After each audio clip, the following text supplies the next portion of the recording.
This is tape 3. In 1949, you premiered your first original television programming with the Cisco Kid. How did that come about? Let me think.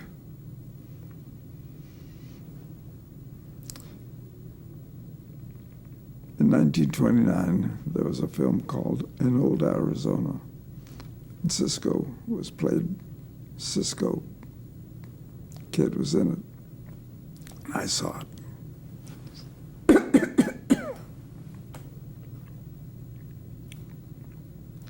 There's a lot of first person singular in my conversation here, and I don't like that. I like to say we.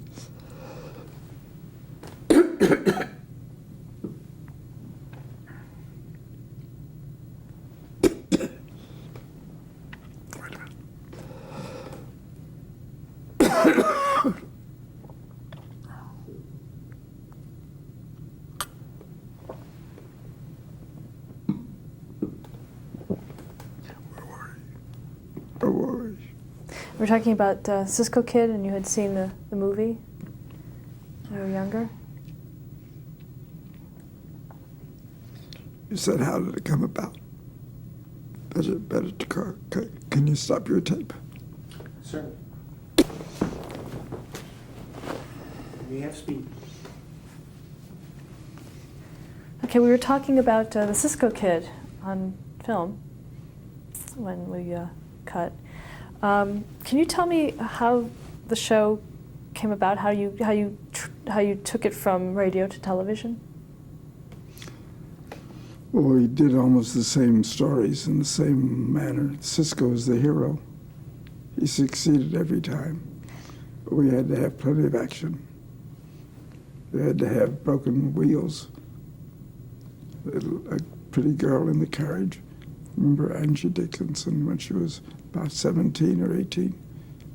That's about the only name I remember. Now, did you actually use the same characters and scripts from the radio shows? We did as far as Cisco and Pancho were concerned, but not anything else. Now in radio, we had different people do the Cisco.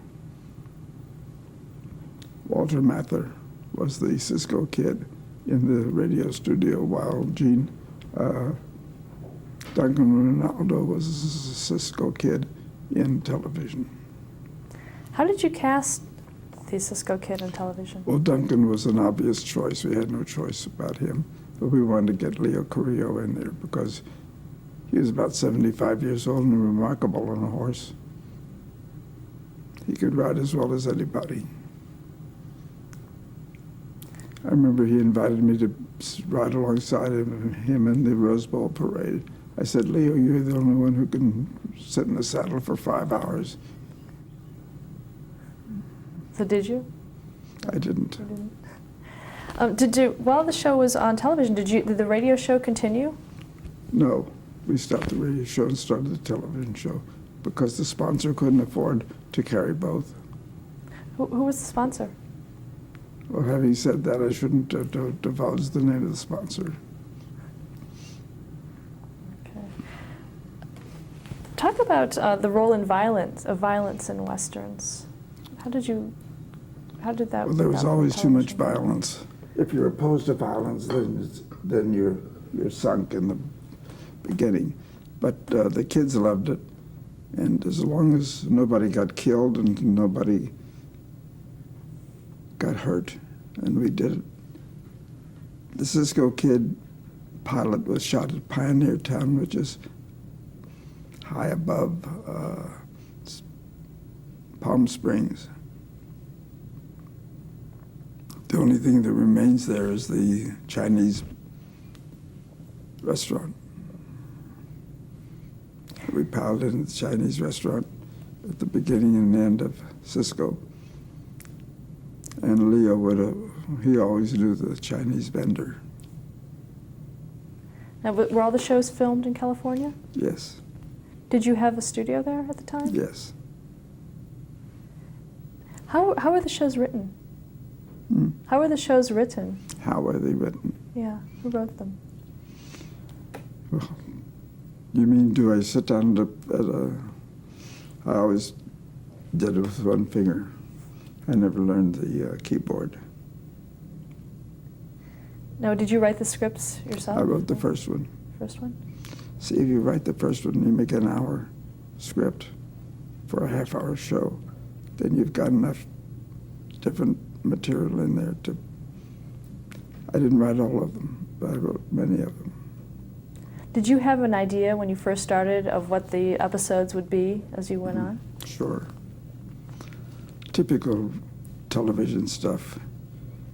The hero always wins in a half hour. Who were some of the other people that wrote scripts for that show? Johnny Sin. And then we had a lot of outside of our company. If you wanted to said you could write, all right, write one. We'll look at it.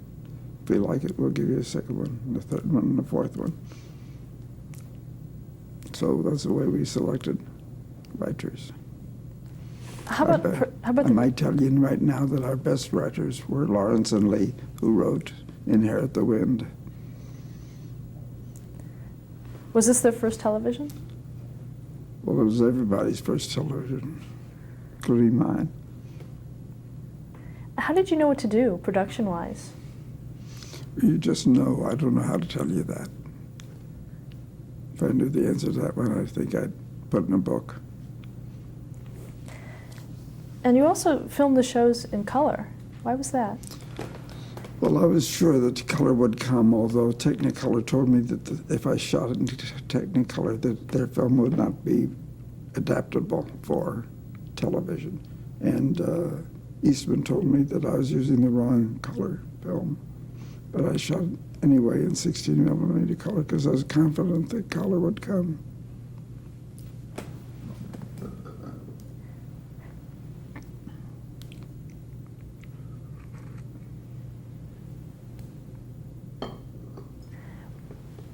When you made the prints, did you make them in color or black and white? The prints that went to the stations. We originally made them in color. Finally, we found that they looked just as well in black and white, and we showed the second or third or fourth year in color, in black and white. Although you didn't know it, because if you had a black and white set, you never knew. Now, how was the actual filming done? Did you have people that worked in the movies that did it? And how about the editing? Well, the same way we hired film editors would done other films. Now, what other, did you sell, for a show like this, did you sell the show to sponsors before you filmed, or did you? No, we sold it to sponsors before they ran it. But the film, we already had the material. We shot 1 week. We were always 13 weeks ahead. So how long did it take you to shoot one episode? Yeah, we tried to get it in 30 hours. It's very difficult to do it in 30 hours, so you always ran over, a little bit over. Why 30 hours? Why 30 hours was that? Well, that's about how long it takes to film a dramatic film. Now, people who work in the motion picture industry would laugh at that we could do a half hour in 30 minutes, because they take 3 days. Now, we could take 3 days if we shot 10-hour days. We could do it in 2 days if we shot 15-hour days, and so forth. How come it was so much less for television than film? Is there a reason why it would take that much less? What kind of things did you do to cut? Did you cut corners in certain ways? Are you comparing television? Are you comparing radio with television? No, television with film. Oh, well, the actor. Did you watch Wag the Dog? Well, Wag the Dog is just a commentary on how long it takes to shoot a film. People go to see Wag the Dog as though it was made for them, but it wasn't. It was made for producers.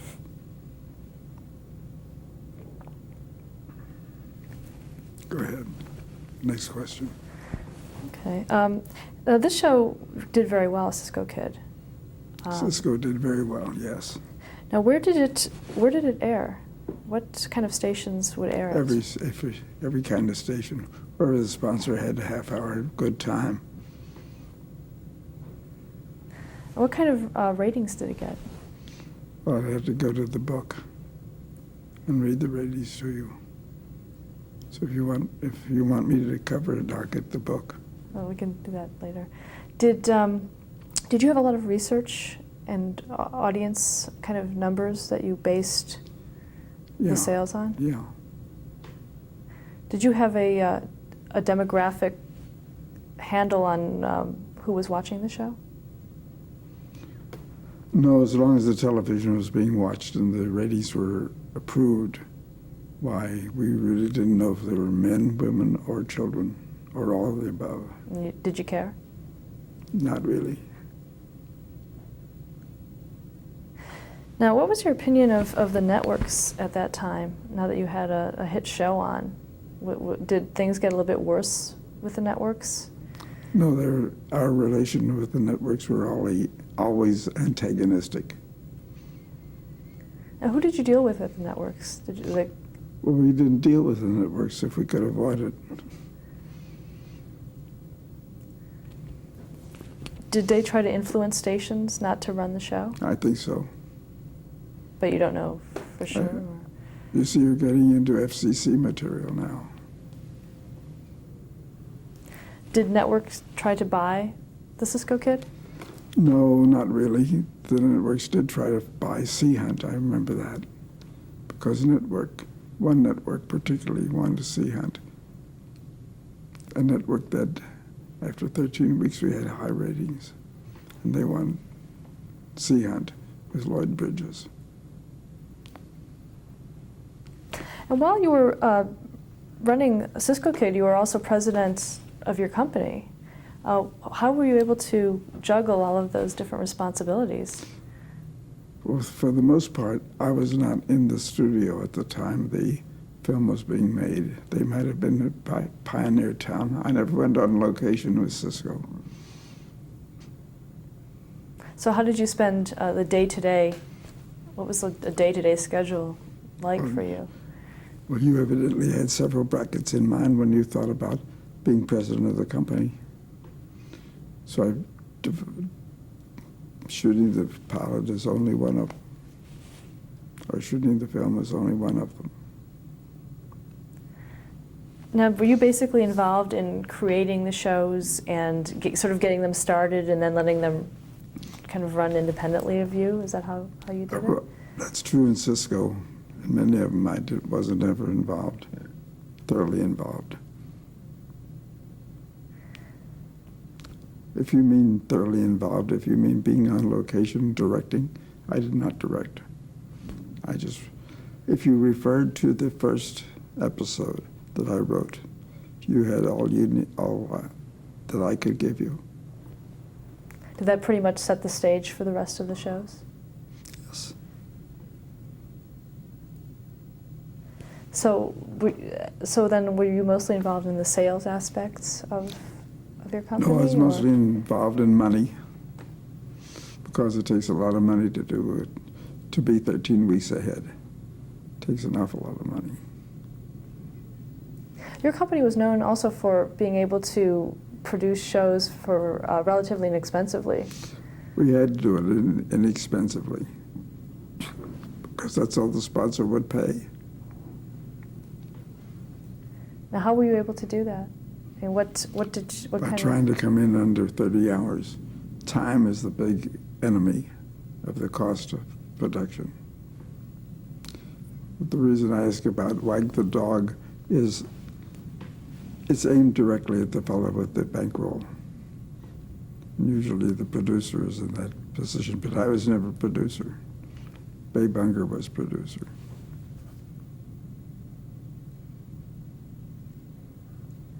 So talk about then how the shows were sold. What would be, from the time that you have a concept, what would be the timeline of how? First we'd make a pilot, so you knew what you were getting. Then we had the sales organization under the direction of Bud Rifkin. He was sales manager.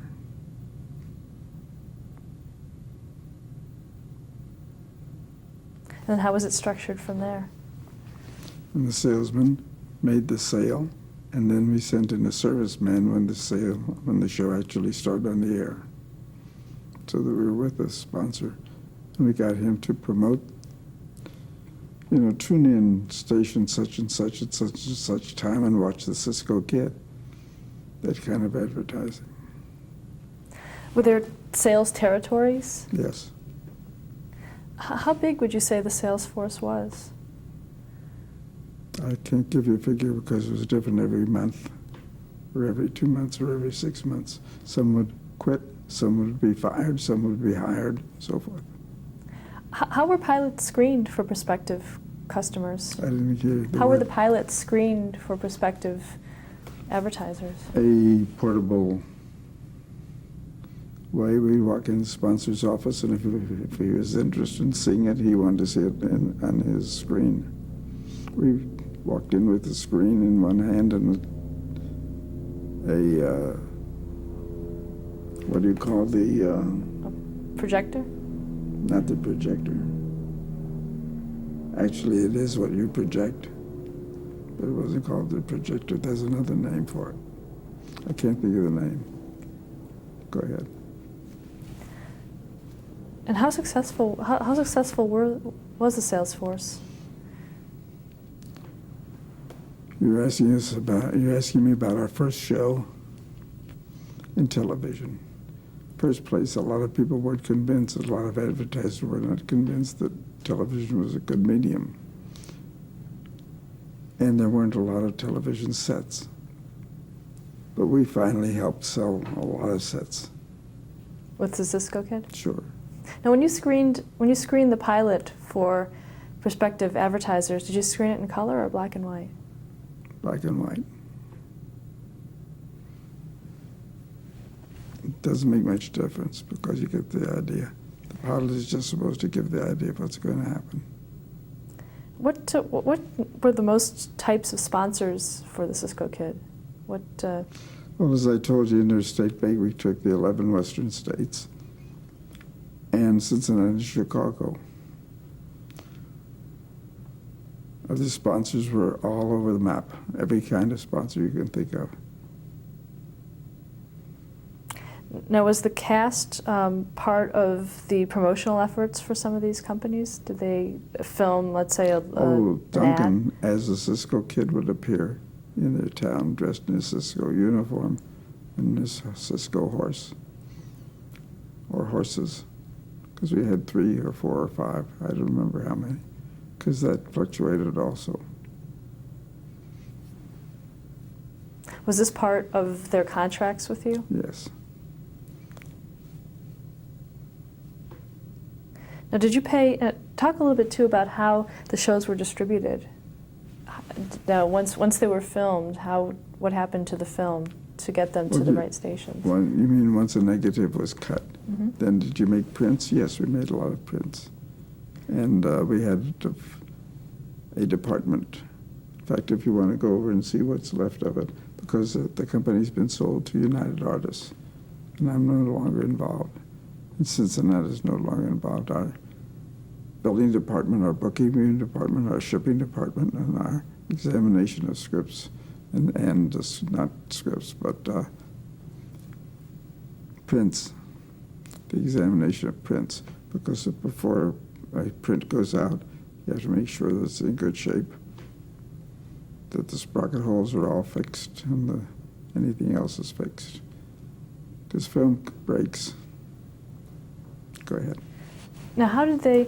Now, once the sponsor received the film, did they have to and ran it? Did they have to send it back to you? We sent it to the station, and the station sent it back to us after they ran it. Were there ever any instances of people running it twice or not following the contracts? Possible. I don't know of any. Did you have someone in your company that monitored that kind of thing? The salesman was supposed to. He's supposed to also be a serviceman.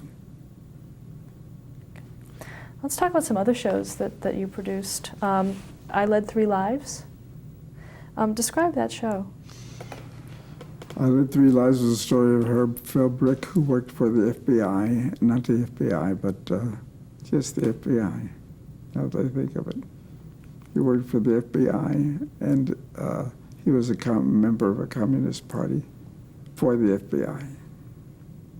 We did two shows, one called I Was a Communist for the FBI with Matt Savetic. It's his story. The other was Herb Philbrick's story. I Lived Three Lives was Herb Philbrick's story. Okay, and how did that show come about? Where did the idea come from? It's hard to realize the condition of our country now as opposed to then, because then everybody was assumed a communist. You're going to be in trouble because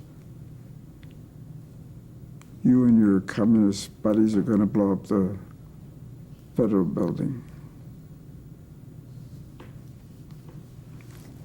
So we infiltrated that cell.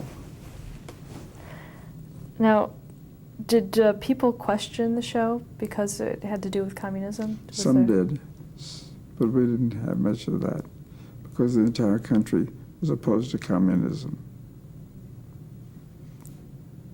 Now, were you involved in any incidents of blacklisting in your career? Oh, the only one blacklisted was Lloyd Bridges, which was unfair because they were all wrong. Now, Lloyd Bridges, when you were doing Sea Hunt? Mm-hmm. What happened then? Well, originally he had gone to school at either Berkeley or UCLA or one of the schools out there. And he was a member of a group that had some kind of communist leanings. They pinned that on Bud Bridges, but it wasn't proper. Now, did that have to do with your casting of him? Did you have trouble casting him? New York advertising agencies had a list of all the people who were blacklisted, and his name was on it, so we had a little trouble. And how was that resolved? I don't know if it was ever resolved. Did you have, did a lot of the agencies not advertise because of that? Some of them may have not permitted their sponsor to use Sea Hunt, but I can't remember that they said that they won that argument. We won that argument. Did you know at the time you cast him that there would be? You did? And you had no trouble? You were willing to? Well, there's no reason to bring it up with Bud. He'd deny it. Mm-hmm. But it would take a lot of words to deny it properly. He should never have been blacklisted. Okay. In 1953, you opened an international division to sell your series overseas. How did that come about? The fellow named Ed Stearns, backed by some other people, had a company that operated overseas and knew how to work overseas, and we really couldn't take on the overseas projects at the time. We were too busy in the United States. Now, how successful were your productions overseas? Very successful, because you'd have to get that answer in each country. Did they translate well into other languages? No problem. But you didn't have anything to do with... Oh, I had something to do with it. I was on top of it every minute. Talk about the state of television in some of the other countries. Was it as advanced as it was here? No, it never was. It's always been a little bit behind us. For example, take Mexico, for example. It's not overseas, but it's another country speaking another language. We revoiced. Oh, that was the dangerous part, because every performer wanted to see it, and then they'd look at it and they'd see themselves with a foreign language coming out of their mouths. They hated it. Was there anyone in particular that... They hated all of them. And I had to say, well, that's the only language they understand in Mexico or in France or in wherever it was. Was there someone in particular that may have voiced that? Well, you see, originally the contract with a fellow like Bridges or a fellow like Highway Patrol, Bud Crawford,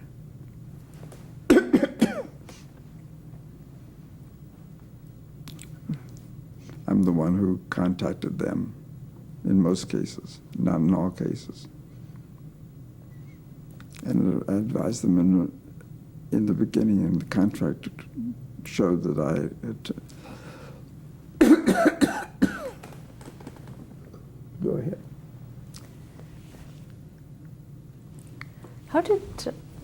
How did other countries feel about putting American television on their airwaves at the Well, time? they did it.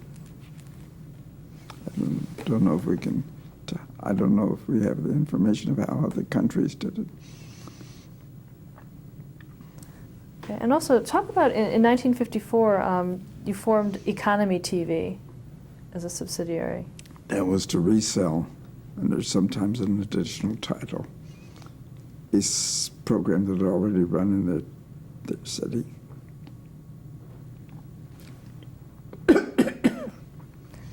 So it was basically to market rerun programs. And in 1954, then, how much did you have in your library of series at that point? I can't answer for the particular year, but I'll be glad to look it up if you want me to. I'm just thinking of general estimate of.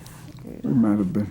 We had 7 sound stages, and each one had a label on it. That's the Sea Hunt stage. This one is the Highway Patrol stage. This one is the Harbor Command stage, and so forth. Okay, and when did you get that studio? I don't know the year, but I have that material available. Okay, but you did purchase a studio. Yes. Why did you decide to purchase a studio? Because it looked like there wasn't going to be studio space available, as though the studios then in control were all being used. And the studio you purchased was a movie studio, right? Yes. Did you have to convert it for television use? They were all movie studios. No, because the television shows that we produced we used a movie studio technique.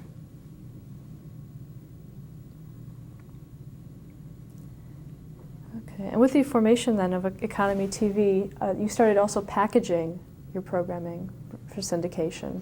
Well, we always did that. You did. Now, how did that work? KST station wanted to buy all of our shows, or like not KSTP. Dick Moore, do you know Dick? Well, Dick was in charge of the Time station in L.A., and he wanted a contract for all of our shows.